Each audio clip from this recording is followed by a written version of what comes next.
உயிரினும் மேலான அன்பு உடன்பிறப்புகள்.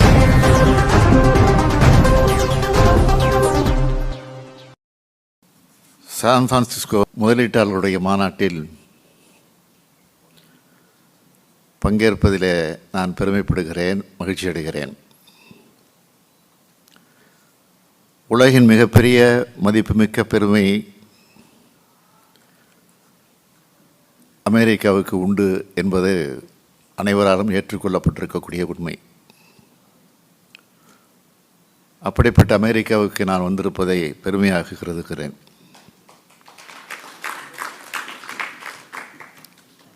இந்தியாவில் உள்ள தமிழ்நாடு என்ற மாநிலத்தின் மக்களால் தேர்ந்தெடுக்கப்பட்ட முதலமைச்சர் நான். திராவிட முன்னேற்றக் கழகம் என்ற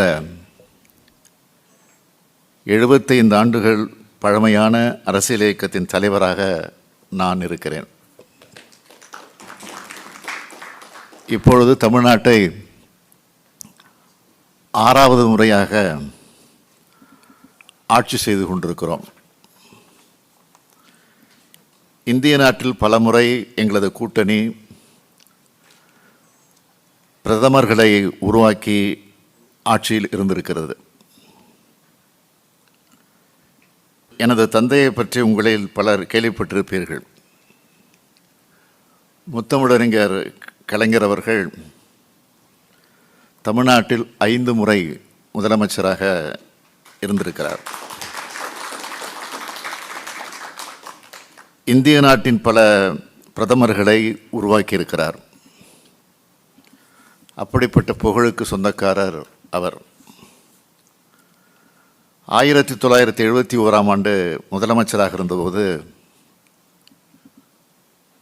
தலைவர் கலைஞர் அமெரிக்காவுக்கு வருகை தந்தார்.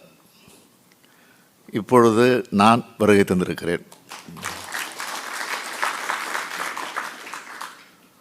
புகழ்பெற்ற அமெரிக்க நிறுவனங்கள் பல இந்தியாவில், குறிப்பாக தமிழ்நாட்டில் தொழில் நிறுவனங்களை நடத்தி வருகின்றன. சென்னை பற்றி நீங்கள் அனைவரும் நன்றாக அறிந்திருப்பீர்கள். இந்தியாவிலே 2வது பெரிய பொருளாதாரமாக தமிழ்நாடு இன்றைக்கு விளங்கி கொண்டிருக்கிறது. 48 விழுக்காடு நகரமயம் ஆக்கப்பட்டுள்ளது. இந்தியாவில் உள்ள பெரிய மாநிலங்களில் அதிக அளவில் நகரமயமாக்கப்பட்டுள்ள மாநிலம் தமிழ்நாடு தான். நிலையான வளர்ச்சி இலக்குகளை செயல்படுத்துவதில் முதல் மாநிலமாகவும் தமிழ்நாடு விளங்குகிறது. மனித வளங்கள் மற்றும் திறன்களை முன்வைத்து வளர்ச்சியை மேற்கொண்டு வரும் மாநிலமாகவும் தமிழ்நாடு திகழ்கிறது.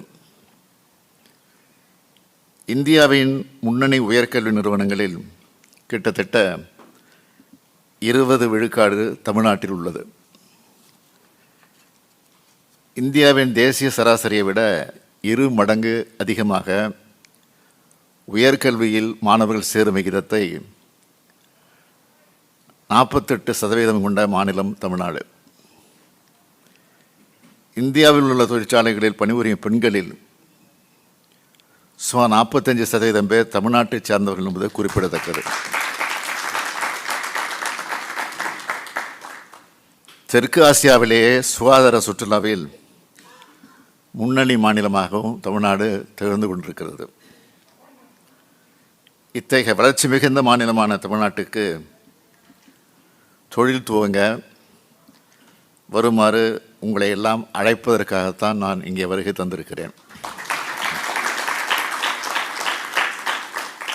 தமிழ்நாட்டுக்கும் அமெரிக்காவுக்கும் தொழில் ரீதியான உறவு எப்பொழுதுமே பலமாக இருந்து வந்துள்ளது. 300க்கும் மேற்பட்ட அமெரிக்க நிறுவனங்கள் தமிழ்நாட்டில் தங்கள் திட்டத்தினை நிறுவியுள்ளன. சேவைகள் சேவை மையங்கள், உலகளாவிய திறன் மையங்கள், உற்பத்தி, ஆராய்ச்சி மேம்பாடு உட்பட பல்வேறு துறைகளில் தமிழ்நாட்டில் மேற்கொண்டிருக்கிறார்கள். இதை தமிழ்நாட்டினுடைய தொழில் வளர்ச்சிக்கான ஒரு அங்கீகாரமாகவே நான் கருதுகிறேன். Cognizant, Ford, Caterpillar, Flextronics, Sanmina, Visteon, HP, Applied Materials, General Electric, UPS, Pfizer, Honeywell, PayPal, Qualcomm போன்ற பெரும் நிறுவனங்கள் தங்களது உற்பத்தி திட்டங்களை தமிழ்நாட்டில் நிறுவியுள்ளன. இந்த வரிசையில் இன்னும் பல நிறுவனங்கள் தமிழ்நாட்டுக்கு வர வேண்டும். ஏற்கனவே தொழில் தொடங்கியுள்ள நிறுவனங்களும் தங்கள் தொழிலை இன்னும் விரிவுபடுத்த வேண்டும் என்று கேட்டுக்கொள்கிறேன். உங்களது ஒவ்வொரு நிறுவனமும் ஒவ்வொரு விதத்தில் சிறந்தது. எனவே உங்கள் ஒவ்வொருவரையும் மிக முக்கியமாக நான் கருதுகிறேன். சான் பிரான்சிஸ்கோ பே மற்றும் கலிஃபோர்னியாவில் இருந்து எங்களது அழைப்பை ஏற்று மதித்து இங்கு திரளாக குழுமி இருக்கக்கூடிய முதலீட்டாளர்களை நான் அன்புடன் வரவேற்கவும் கடமைப்பட்டிருக்கிறேன். சான் பிரான்சிஸ்கோ பே பகுதி, குறிப்பாக சிலிகான் வேலி தொழில்நுட்பத்துறையின் வளர்ச்சிக்கு பெயர் பெற்ற பகுதி என்பது உலகம் அறிந்த உண்மை. தமிழ்நாட்டின் முன்னேற்ற பயணத்தில் பதிலளிக்கக்கூடிய துறைகளை பற்றி விவாதிக்க அமெரிக்காவில் உள்ள பெருந்திட்டங்களின் தலைவர்களை ஒரு பொது மேடைகளை கொண்டு வருவதே இந்த மாநாட்டினுடைய முக்கிய குறிக்கோள். தமிழ்நாட்டின் பொருளாதார வளர்ச்சியை விரைவுபடுத்துவதற்கான வழிகளை கண்டறியும் பயனுள்ள விவாதங்களுக்கு இந்த மாநாடு பெரும் உதவிகரமாக அமையும். ஆசிய நாடுகளின் நுழைவாயிலான சென்னையிலிருந்து தான் நான் வருகை தந்துள்ளேன். தமிழ்நாடு இன்று உலகில் வேகமாக வளர்ந்து வரும் பொருளாதாரங்களில் ஒன்று. 39,000க்கும் மேலான தொழிற்சாலைகள், 2.6 மில்லியன் அளவிற்கு தொழிற்சாலைகளில் பணிபுரியும் பணியாளர்கள் என்ற அளவில் அகில இந்திய அளவில் முதலிடம் வகிக்கும் மாநிலமாக தமிழ்நாடு விளங்குகிறது. இந்தியாவின் மொத்த உள்நாட்டு உற்பத்தியில் தமிழ்நாட்டின் பங்கு அதிக அளவில் உள்ளது. மின்னணுவியல், மோட்டார் வாகனம் அண்ட் மோட்டார் வாகன உதிரி பாகங்கள், ஜவுளி மற்றும் ஆடைகள் ஆகிய பொருட்களின் ஏற்றுமதியில் இந்தியாவிலேயே முதல் மாநிலமாக விளங்குகிறது. ஏற்றுமதி தயார்நிலை குறியீட்டிலும் தமிழ்நாடு முதலிடம் வகிக்கிறது. சேவைகள் ஏற்றுமதியில் 2ஆம் இடம் வகிக்கிறது. தமிழ்நாட்டில் ஏற்கனவே சிறந்து விளங்கும் அறிவுசார் வளர்ச்சியை மேலும் மேம்படுத்தும் வகையில் சமீபத்தில் இந்தியாவிலேயே முதல் முறையாக செயற்கை நுண்ணறிவு மையம் சமீபத்திலே சென்னையிலே துவக்கி வைக்கப்பட்டது. இதன் மூலம் இத்துறையின் எதிர்கால வளர்ச்சி மேலும் மேம்படும் என்று நான் உறுதியாக நம்புகிறேன். நவீன உள்கட்டமைப்பு, ஏராளமான வளங்கள் மற்றும் திறன்மிகு பணியாளர்களால் உலக முதலீட்டாளர்கள் வெகுவாக ஈர்க்கப்படுகிறார்கள். மக்களின் ஆற்றலை தமிழ்நாடு நன்கு பயன்படுத்துகிறது. தமிழ்நாட்டின் மக்கள் தொகையில் இளைஞர்கள் மற்றும் பணிபுரியும் வயதினர் ஆகியோரின் மக்கள் தொகை சற்றே அதிகம். இது எதிர்கால வளர்ச்சிக்கு ஒரு தனித்துவமான நன்மையை வழங்குகிறது. எனினும் அதற்கேற்றவாறு வேலைவாய்ப்புகளை உருவாக்குவது எங்களுடைய இலக்கு. இதன் பொருட்டு பல்வேறு முன்முயற்சிகளை நாங்கள் மேற்கொண்டு வருகிறோம். 2030ஆம் ஆண்டுக்குள் தமிழ்நாட்டை $1 டிரில்லியன் அமெரிக்க டாலர் பொருளாதாரமாக மாற்ற வேண்டும் என்பது எங்களுடைய லட்சிய இலக்கு.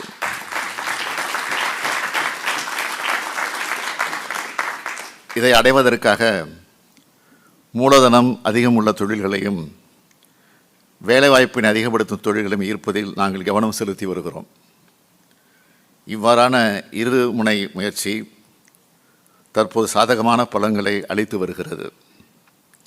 இவ்வாறான முன்முயற்சியினை ஒரு அங்கமாகத்தான் 2024ஆம் ஆண்டு ஜனவரி மாதம் 7 மற்றும் 8ஆம் தேதிகளில் சென்னையில் உலக முதலீட்டாளர் மாநாடு 2024 மிக வெற்றிகரமாக நடத்தி காட்டினோம். 35க்கும் மேற்பட்ட வெளிநாடுகளில் இருந்து முதலீட்டாளர்கள், பன்னாட்டு பிரதிநிதிகள் மற்றும் புகழ்மிக்க தொழில் நிறுவனங்கள் இந்த நிகழ்ச்சியில் பங்கேற்றார்கள். அமெரிக்க பிரதிநிதித்துவமும் இந்த மாநாட்டில் குறிப்பிடத்தக்க வகையில் அமைந்தது. அந்த மாநாடு மூலமாக நாங்கள் மேற்கொண்ட புரிந்துணர்வு ஒப்பந்தங்களின் எண்ணிக்கை எவ்வளோ தெரியுமா? 631.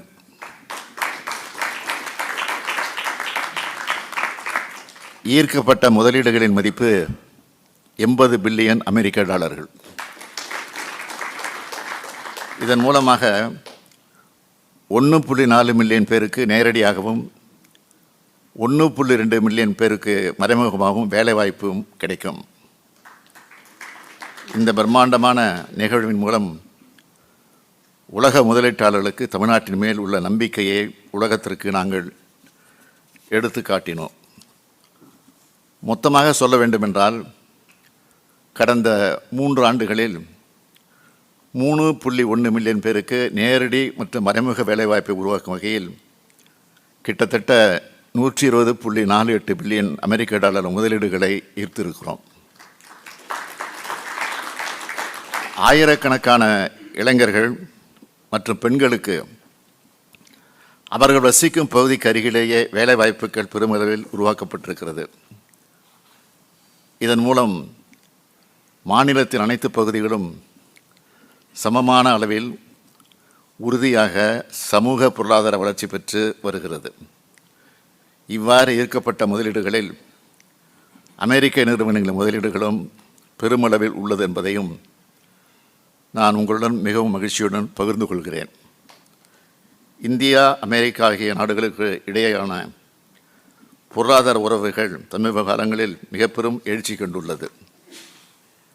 இந்திய சந்தைக்குள் நுழையும் அமெரிக்க நிறுவனங்களின் எண்ணிக்கை தொடர்ந்து அதிகரித்து வருகிறது. தெற்காசியாவிலேயே முதலீடுகளை ஈர்த்திட உகந்த மாநிலமாக விளங்கும் தமிழ்நாட்டில் எண்ணற்ற அமெரிக்க நிறுவனங்கள் தங்கள் திட்டங்களை இங்கு நிறுவியுள்ளார்கள். இன்னும் பல நிறுவனங்களும் பேச்சுவார்த்தைகள் மேற்கொள்ளப்பட்டு வருகிறது. இதற்கு தேவையான பல்வேறு தொழில் கொள்கைகளையும் சிறப்பு ஊக்குவிப்பு திட்டங்களையும் நாங்கள் வெளியிட்டிருக்கிறோம்.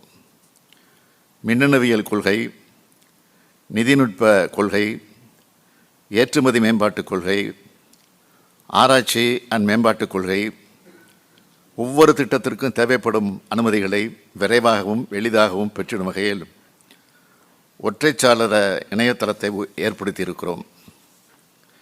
இதன் மூலம் முதலீட்டாளர்கள் தங்கள் திட்டத்திற்கு தேவையான அனுமதிகளை ஆன்லைனிலே பெற்றுக்கொள்ள முடியும். வணிகம் புரிதலை எளிதாக்குவதற்காக நாங்கள் மேற்கொண்ட சிறப்பு முயற்சிகளின் காரணமாக வணிகம் புரிதலை எளிதாக்கும் தரவரிசையில் சிறந்த செயல்திறன் கொண்ட மாநிலம் என்று தமிழ்நாடு வரையறுக்கப்பட்டுள்ளது. மின்னணுவியல், செமிகண்டக்டர்கள், ஆராய்ச்சி அண்ட் மேம்பாடு, அரைகலன்கள், மேம்பட்ட உற்பத்தி போன்ற துறைகளில் உங்களின் மேலான முதலீடுகளை நாங்கள் வரவேற்கிறோம்.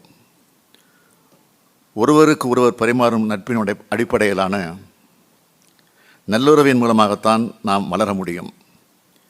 இந்தியாவுடன் உள்ள அந்த நல்லுறவை குறிப்பாக தமிழ்நாட்டு முன்னேற்றத்திற்கு அமெரிக்க நிறுவனங்கள் பயன்படுத்திட வேண்டும் என்று நான் கேட்டுக்கொள்கிறேன்.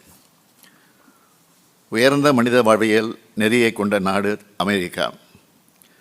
அந்த அடிப்படையோடு தமிழ்நாட்டின் தொழில் மற்றும் பொருளாதார மேம்பாட்டுக்கு நீங்கள் பங்களிக்க முதலீட்டாளர்களை சிவப்பு கம்பளம் விரித்து தமிழ்நாடும் உங்களை வரவேற்க காத்திருக்கிறது.